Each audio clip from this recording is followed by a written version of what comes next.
اپنی فوٹو کھینچ لیجئے، اپنی فوٹو کھینچ کے آگے سامنے رکھیے اور پھر اس کو غیر کی نگاہ سے دیکھیے۔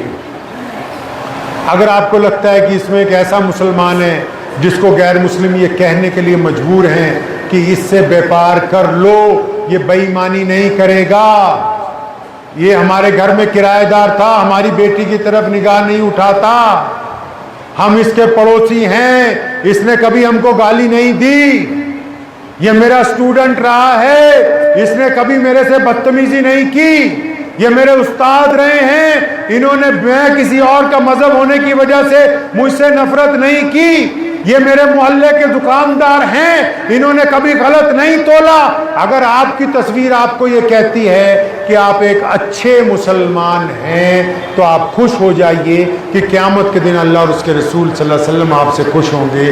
اگر آپ کی فوٹو آپ کو یہ کہتی ہے کہ آپ میں اچھے مسلمان کی علامتیں نہیں ہیں تو پھر اس تصویر کو اچھا بنانا آپ کی ذمہ داری۔ بنائیں گے اچھا، اس کو اچھا بنائیں گے، اس کو ہاں اس کو اچھا بنائیے۔ اسلام فراخ دلی کا مذہب ہے، بڑے کھلے دل کا مذہب ہے اسلام۔ محمد الرسول اللہ نے جو کائنات کو گلے لگائے اس میں سب کو ہی اپنی چھاتی سے چمیٹ لیا۔ ایک بدو مسلمان ہوا، بدو بہت غریب تھا، کپڑے پھٹے ہوئے، بکریاں چروا کے آیا، کسی نے کہا اللہ کے نبی آئے، فوراً پہنچا، یا رسول اللہ میں مسلمان ہو جاؤں تو مجھے کیا ملے گا؟ فرمایا تو چاہتا کیا ہے؟ کہیں یا رسول اللہ میں مسلمان ہو جاؤں تو آپ کی چھاتی سے لگنا چاہتا ہوں۔ وہ ایسا دور تھا کہ لوگ غریب کو چھاؤں اس کی غریب کی اپنے پیر پہ نہیں پڑنے دیتے تھے۔ نبی علیہ السلام نے کہا تو کلمہ پڑھ، میں تجھے اپنی چھاتی سے لگاتا ہوں۔ یہ محمد رسول اللہ کا کردار ہے۔ آپ یہ کہہ دیں، مجھے یہ کہتے ہو کوئی شرم محسوس نہیں ہوتی؟ کئیوں کو میں سنتا ہوں نا، او جی یہ فلانا غیر مسلم ہے۔ اللہ کے بندے، غیر کے نزدیک اسلام کی خوبصورت تصویر پیش کرنا کس کا کام؟ کون ہے جو ان کو بتائے کہ محمد رسول اللہ تم سے محبت کرتے ہیں؟ کون ان کو یہ سمجھا دے کہ محمد رسول اللہ اس وقت تک کھانا نہیں کھاتے تھے جب تک پڑوسی نہ کھا لیں؟ اور مدینہ المنورہ کے اس دور میں ان کے پڑوسیوں میں رسول اللہ صلی اللہ علیہ وسلم کے غیر مذاہب کے لوگ، حالانکہ یہودی تک موجود تھے جنہوں نے دعوت پہ بلا کے زہر تک دھوکے سے دے دیا، لیکن محمد رسول اللہ نے ان کی دعوت کا انکار۔ تھوڑی تبدیلی لانی ہے، اپنے اندر لائیں گے انشاءاللہ، دو چار کام کرنے ہیں انشاءاللہ تعالی۔ ایک تو بھائی اپنا معاملہ نہیں خراب ہونے دیں۔ پورے دیش میں آپ لوگ، ہمارے پورے کشمیر سے کنیا کماری تک سب لوگ، ہم لوگ پھرتے ہیں، کاروبار کرتے ہیں ایک دوسرے سے، لیکن یاد رکھنا اگر کاروبار میں غیر مسلم بھائیوں نے یہ کہنا شروع کیا کہ یار فلانا کشمیری بندہ ٹھیک نہیں ہے، تو صرف کشمیریوں کی بے عزتی نہیں ہے، ساتھ میں اسلام کی بھی۔ اب پتہ نہیں کوئی مولوی کہتے ہوئے ڈرتا ہو، لیکن میں تو صاف تمہیں کہہ رہا ہوں کہ سود پر نہ پیسہ لینا ہے، نہ سود پر نہ پیسہ لینا ہے، نہ دینا ہے۔ تھوڑی غربت میں گزارا کر لیں، محنت کر لیں، لیکن اپنی اولاد کو، اپنی نسل کو نشے کی طرف نہ لے کے جائیں۔ بہت سارے لوگوں کے بچے بھٹک جاتے ہیں، کیوں پتہ ہے؟ باپ کہتا ہے یار میں تو ٹائم پہ نماز پڑھنی ہے، اپنی تسبیح پوری ہونی چاہیے، بچہ کہاں ہے کچھ پتہ نہیں۔ ماں کہتی ہے مجھے تو گھر کو ہی دیکھنا ہے۔ رے اللہ نے تمہیں ان کا کفیل بنایا۔ ماں باپ کا احترام اگر سب سے زیادہ ہے تو ماں باپ کی ذمہ داریاں بھی تو سب سے زیادہ ہیں۔ لوگ یونیورسٹیوں میں جائیے نا، ابھی میں آپ کے یہاں آنے سے پہلے، ابھی 24 گھنٹے پہلے، ہماری جو ملک کی سب سے خوبصورت یونیورسٹی ہے مسلمانوں کے پاس، شاہین کالجز آف انسٹیٹیوٹ جو بیدر میں ہے کرناٹک میں، وہاں تھا کل رات۔ تو میں نے وہاں ڈاکٹر عبد القدیر صاحب ہیں، ان کو کہا، میں نے کہا ڈاکٹر صاحب ساری یونیورسٹیاں، سارے بڑے لوگ ایک ہی بات کہتے ہیں کہ جو ٹیلنٹ کے بچے ہیں ان کو لاؤ، جو 90%، 95%۔ تو میں ڈاکٹر صاحب جو بچے پچھڑ جاتے ہیں ان کے لیے بھی تو کچھ ہونا۔ تو انہوں نے مجھے کہا، میرا ہاتھ پکڑ لیا، کہتے چلو ہم اپنی یونیورسٹی دکھاتے ہیں۔ تو انہوں نے مجھے AICU دکھایا، جس طرح اسپتال میں ICU ہوتا ہے نا، انہوں نے بنایا AICU ایجوکیشن کا، کہ جو بچے پچھڑ گئے ہیں، جنہوں نے تعلیم چھوڑ دی، جن کے نمبر 50، وہ بیٹھے ہوئے ہیں وہاں بچے، ایک بچے پہ ایک ٹیچر ہے، 6 بچوں پہ ایک ٹیچر ہے، اور 1 مہینے میں اس کو اتنا پڑھا دیتا ہے کہ وہ اپنی عمر کے لحاظ سے سیدھا اسی کلاس میں جا کے پھر پڑھنے لگتا ہے۔ تو ہمیں بھی تو اپنے بچوں کا دوست بننا ہے کہ نہیں بننا؟ ارے بتائیے، بننا ہے کہ نہیں بننا؟ یہ اتنا بڑا مدرسہ جو کھڑا کیا ہے مولانا رئیس صاحب نے، اس کے پیچھے عشق چھپا ہوا ہے رسول اللہ صلی اللہ علیہ وسلم، محبت چھپی ہوئی ہے اہل ایمان کی، ورنہ کوئی بندہ محنت کرے تو کتنی کر سکتا ہے؟ ہم لوگوں کو تو اپنے گھر بنانے سے فرصت نہیں ہوگی، ہم لوگوں کو اپنی کوٹھیاں بنانے سے فرصت نہیں ہوگی، اور یہ جتنے دین کے دائی ہیں یہ کیا کر رہے ہیں آپ کے لیے؟ اسکول بنا رہے ہیں، کالج بنا رہے ہیں، مسجدیں بنا رہے ہیں، مدرسے بنا رہے ہیں۔ کیوں؟ کیونکہ ہمارا یہ مقصد یہ ہے کہ آنے والی نسلیں نشے سے بچ جائیں، ریاکاری سے بچ جائیں، بدماشی سے بچ جائیں، زنا سے بچ جائیں۔ آپ اور ہم کس جگہ خرابی میں آئیں؟ سنیے آخری بات، اس کے بعد میں اپنی گفتگو ختم کر دوں گا۔ اسلام میں دو باتیں، امر بالمعروف،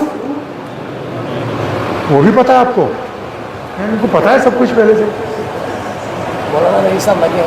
ہاں تو وہی تو، پھر تو ضرورت نہیں یار، تمہیں اتنی دور سے ہمیں بلایا تم نے۔ دو چیزیں ہیں نا، نیکی کی طرف بلاؤ اور برائی سے، تو ہم سب مل کے کیا کر رہے ہیں اتنے سالوں سے؟ نیکی کی طرف تو بلا رہے ہیں، برائی سے کسی کو روک۔ نبی علیہ السلام نے فرمایا تمہارا بھائی اگر ظالم ہو تب بھی اس کا ساتھ دو، مظلوم ہو تو؟ صحابہ نے کہا یا رسول اللہ اگر ظالم ہو پھر کیسے ساتھ دے؟ فرمایا اس کو ظلم کرنے سے روکو نا۔ کسی نے اپنی بہن کا حق مار لیا، تم کہتے ہی نہیں تمہارا دوست ہے، تم تو کہتے یار شام کو ہمیں بڑھیا چائے پلا رہا ہے، ہم اس کو کیوں کہیں؟ کوئی کسی کی بیٹی سے ناجائز تعلق بناتا ہے، آپ اس کو منع ہی نہیں کرتے، آپ بولتے ہیں میرا دوست ہے، ہم دونوں عیاشی کی باتیں کرتے ہیں، میں اس کو زنا سے کیوں روکوں؟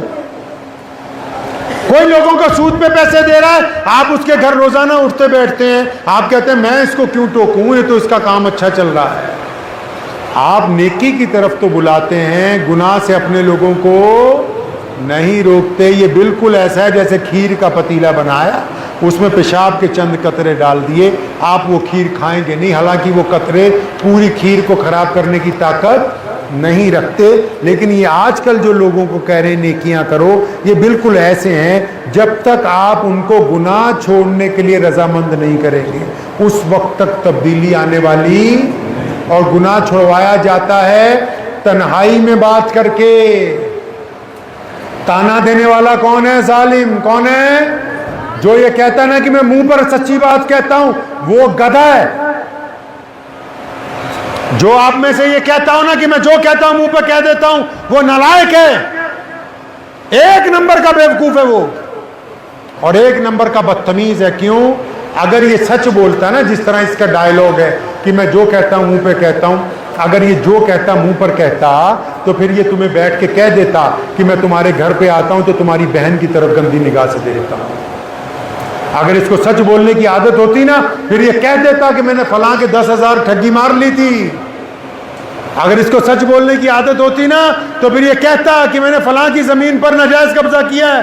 یہ سچ نہیں بولتا، یہ فتنہ پھیلانے کے لیے، لوگوں کو لڑانے کے لیے ان کی عیب جوئی کرتا ہے۔ قرآن نے اسے کہا وَيْلٌ لِّكُلِّ ہُمَزَةٍ لُمَزَةٍ، کہ ویل اور تباہی ایسے لوگوں کے لیے جو دوسروں کے عیب تلاش کرتے ہیں پھر ان کو دوسری جگہ سپلائی کرنے کے لیے جاتے ہیں۔ تو دو کام ضروری کرنے ہیں۔ نمبر 1، اپنے آپ کو اچھا بنانا ہے، بنائیں گے انشاءاللہ۔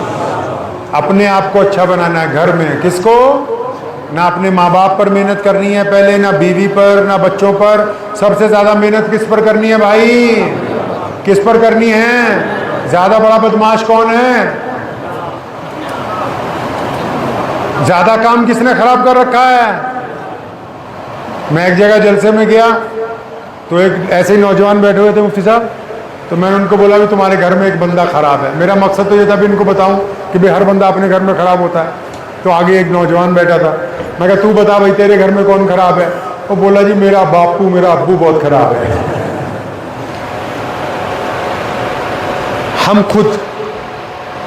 ہم ایک دوسرے پر جج نہیں لگے، یہ میری 2-3 باتیں دل پر لکھ کے لے جائیے۔ ہم ایک دوسرے پر جج نہیں لگائے، ہمیں کوئی اختیار نہیں دیا مذہب نے، اقتدار نے۔ قانون بھی تو کہتا ہے نا، ابھی یہاں کوئی کسی کو مار دے، آپ کو تھوڑی کہا کہ آپ جا کے مارو، نہیں، آپ کا کام ہے پولیس کو بلاؤ، وہ تھانے لے کے جائے۔ پولیس کو بھی نہیں کہا کہ مارو، وہ اس کو پکڑ کے جج کے پاس لے کے جائے۔ جج نے بھی نہیں کہا کہ مارو، وہ بولے ثبوت لاؤ۔